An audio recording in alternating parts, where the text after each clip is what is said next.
Goeiemôre. Dis Woensdag 16 April. Ja, eerskomende Vrydag is dit Paasvrydag. Die dag waarop ons die grootste offer wat ooit vir die mensdom gebring is onthou. Ons hemelse Vader, skepper van alles wat bestaan, het 'n groot vyand.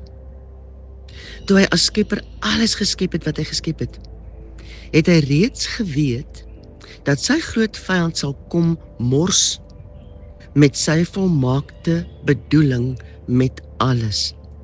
Daarom was dit van die begin af die plan dat ons Vader sy eie seun, Jesus, Yeshua, sou gee. Hy sou kom om herstel te bring tussen skepper en mens. En wat het dit van hom gevra? Sy bloed moes vloei. Hierdie bloed sou verlossing bring vir elkeen wat ooit daarin sou glo. En vir elkeen wat daarin glo, is daar die bevestiging. In Openbaring 12:11, kosbare vers, hoor mooi hoe lees dit. Openbaring 12 vers 11.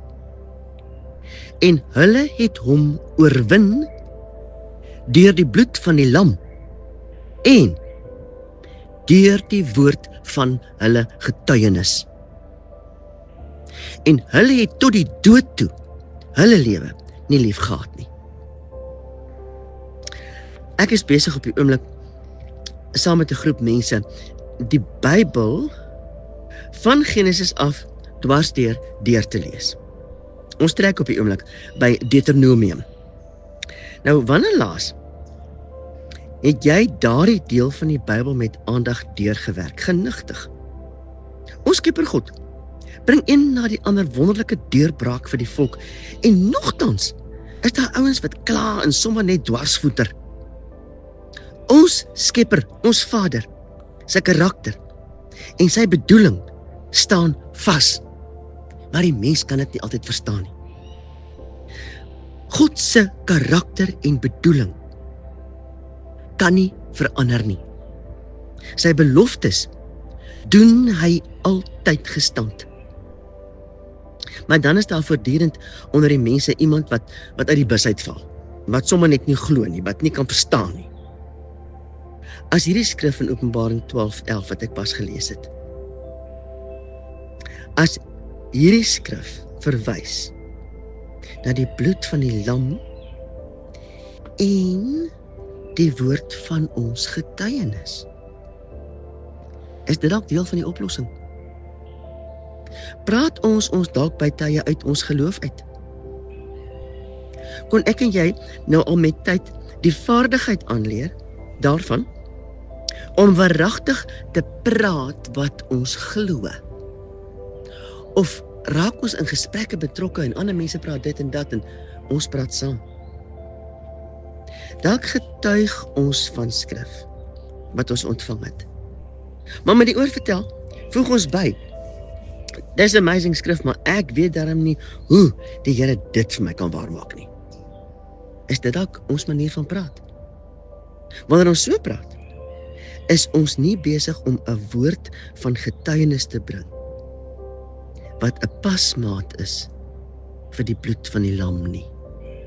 Hoor mooi, as ons sulke nonsens praat, is ons woorde nie 'n pasmaat vir die bloed van die lam nie. Moet ons nie dalk werk maak daarvan om ons daarop toe te spits, om ons woorde te verander, om te pas by die beloftes wat ons Vader vir ons gegee het nie.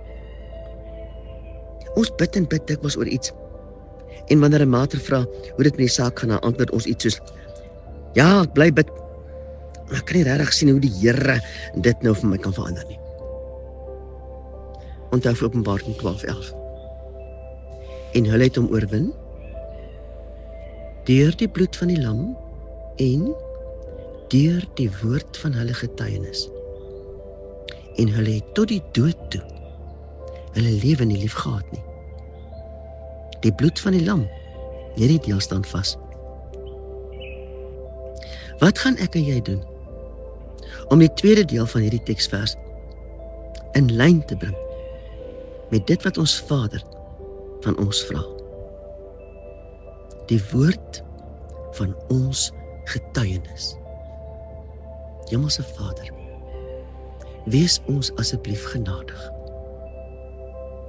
Ek bid dat wanneer ons op watter manier ook al getuig of vertel of praat, maak ons wakker in ons binneste. Dat ons sal besef wanneer ons droog maak. Vader, help ons asseblief om te praat in lyn met u beloftes. Help ons om u beloftes so te verstaan.